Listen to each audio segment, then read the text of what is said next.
Alright, welcome to another video. I'm going to be doing the steering rack on the M3 today. I've got a purple tag rack to go on as well as a solid steering coupler. I'll show you what that is in a sec. First of all though, even better news. Do you want to... Go on then. Got new lights. And it looks a bit orange because, you know, with LEDs you've got to either go cool, warm or cool, cold. No, that's wrong. Colour temperatures. These are a cool, warm... No, that doesn't make any sense. There's a slight orange tint on them, but it's a lot brighter. So now you can finally see what a dump it is in this corner, but don't worry too much, it's alright. So I've got 4 200-watt flood lamps now in this corner, so hopefully no more shadows, and you know, you can see what we're doing. And even from around the back, so we can even see what we're doing around the back now as well, so that's pretty handy, right?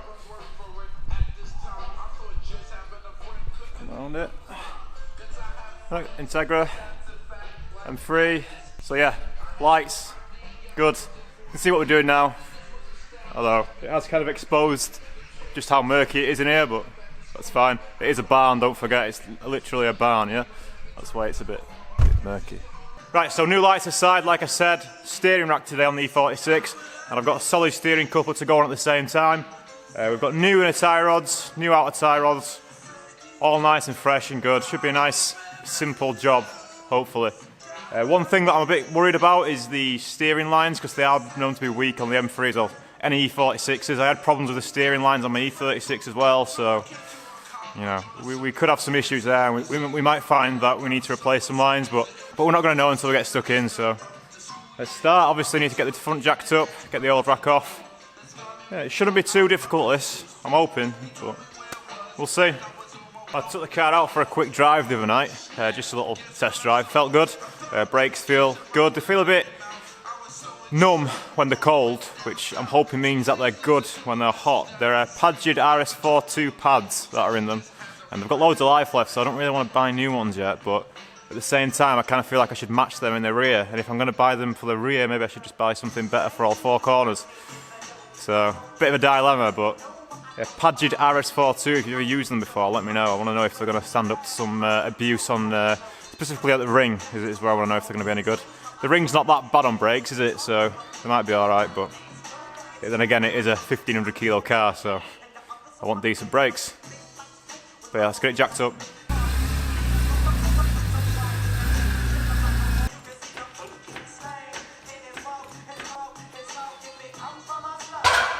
Right, so I've got the car jacked up as high as I can on the front. Idea is, what I want to try and do is take the steering rack off complete with all the outer and inner tie rods still attached. Reason I want to do that is, if I can do it that way, then I can build up the new rack with all the new tie rods and stuff, and I can measure it and get it something like the same length, you know, the tie rods and stuff, so the alignment should be about right, you know, it's not going to be perfect, but as long as it's good enough so that I can just drive, you know, 10-15 miles to get it aligned properly, that's all we need to do without destroying the tyres. To take it off complete, it gives me the best chance of putting a new rack on, something like, so that's the plan. That's why I've got it nice and high as well. Give me a lot of room to play with underneath. It's gonna pop, it's gonna pop. You ready? Fucking hell, it's tight that. Come on. Come on. Oh, there we go.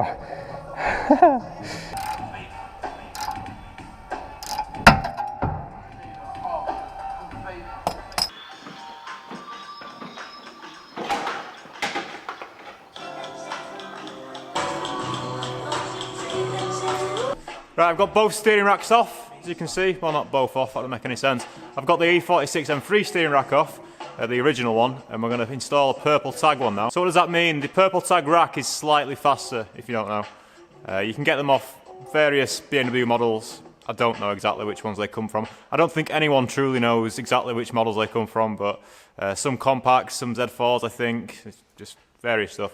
The way to identify a purple tag rack is, if you look at the original one, it's here. It's got a green tag there, look, you can see the green tag. So that's the green tag, that's the original rack.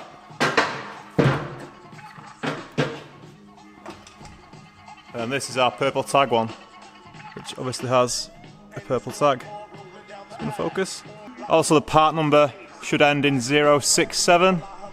I don't know if there's more than one variant of the purple tag. I've just always been told to look out for purple tag and that it ends in 067. So. And yeah, this was previously fitted to an E46, which is on Patrick's E46.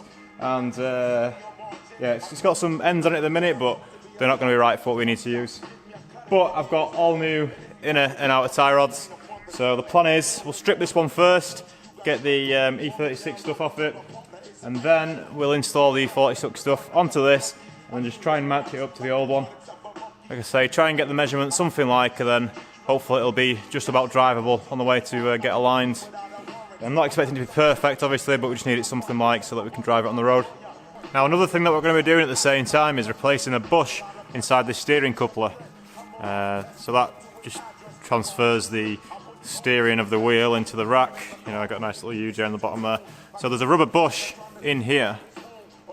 You see, focus.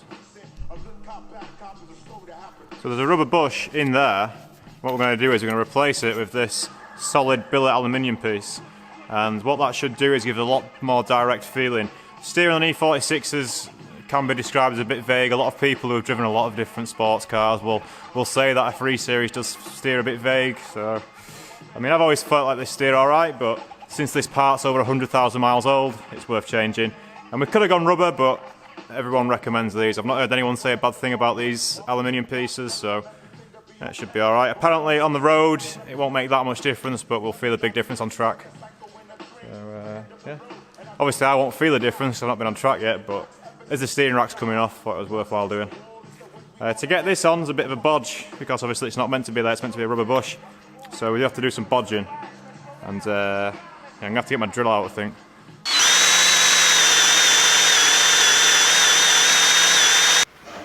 Oh, there's a nut in there.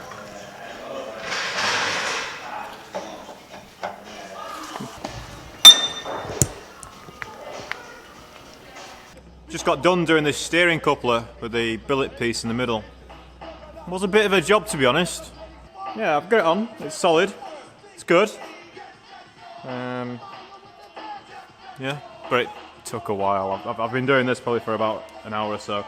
It's 4:45 at the minute, but hopefully with these new lights, you shouldn't actually notice it getting dark outside. We should be like, oh yeah, sound, still keep going, then I can carry on working in the evening, which will be nice. But yeah, that's the coupler sorted. I've not done anything to the steering rack yet, that's what we need to do next. Just completely off topic. One of the lads at the unit just fetched me some new terminals for this Odyssey battery, so that can go on the MR2 now and I can actually drive the MR2 again. And if it's dry tomorrow, I might take it out for a blast. I'm looking forward to that. But before that day, we have steering racks to change. Right, I feel like I'm making decent progress with this. I feel like my technique might work. You know, I said I wanted to try and get them both the same before putting it back on, just by putting them next to each other, measuring up, trying to get it right. So what I've done is, I'll show you in a second, you can, in fact I'll just overlay it, shall I? So I've tie wrapped the racks together through the mounting holes, and then I've put the steering all the way out to the left, and then just worked from there to get the tie rods about the same size. It's got promise, right? It could work. I couldn't think of a better way because I thought I didn't know where the steering was, because obviously I didn't want to get the tie rods all the same and then the steering could be off. So I thought to get rid of that possible issue, I thought I'd just wind the rack all the way out one side, and then if it's all the way out and then they're even, then it'll be even on the other side when it's all the way in, right? Makes sense, doesn't it? I think. I don't know. Seems logical to me, but we'll see.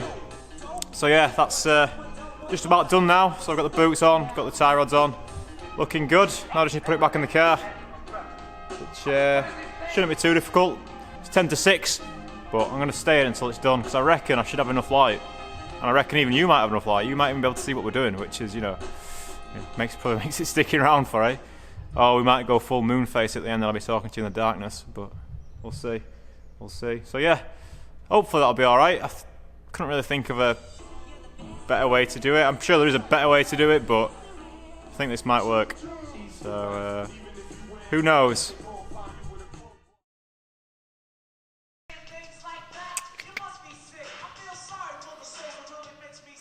Got a lot of dirt on my face. Must mean I've been working on the car. So I got the steering rack in.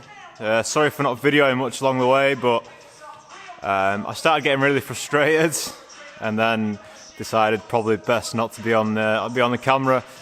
It was a bit of a pig, to be honest, getting the rack back on. The main issue that I had was trying to get the UJ back in, and they're keyed, so that you can only put them back in the right way in theory, you know, say if you're just taking the rack off to service it or whatever. Getting that right was a bit of a pain in the arse.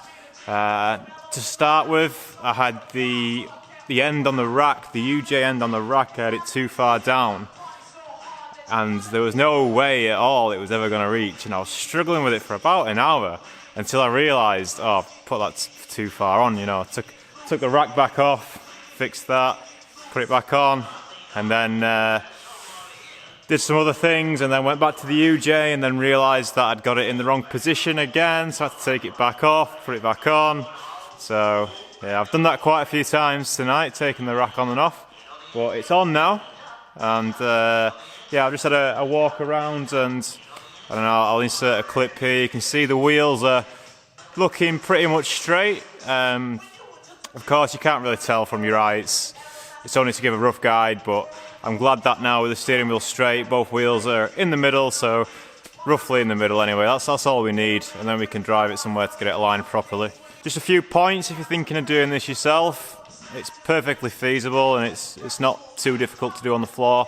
I'm sure there's some guys out there who, you know, oh, I could do that in half an hour, mate, what are you whinging for, and all that shit, but it's perfectly doable if you've not got a clue what you're doing like me, you know. I had a purple tag steering rack on my E46, but I got John to fit that one for me because I didn't have the barn then. But this one I thought I'd try it myself. It's the first time I've changed a steering rack on a Beamer, and yeah, it wasn't too bad. Obviously it took a lot of time, but everything does, so I'm used to that. And yeah, it's warm today anyway. It's like, I think it's double digits, so you know, it's not too bad, just taking the time, got the tunes on, you know, chilling out. All I need to do now is bleed the fluid for the power steering, and that's not difficult at all. But the reservoir is on the chassis leg, which is underneath like the airbox and other shit there, and I could do it now, but I just can't be arsed. I've lost interest, so I'm going to do that tomorrow, and yeah, so have a job done tomorrow. Just give it a bleed and then should be alright. Right, so that's enough from today. I'll see you in your next video. I don't know what we'll be doing next. Something, probably. Who knows? But I'll see you then.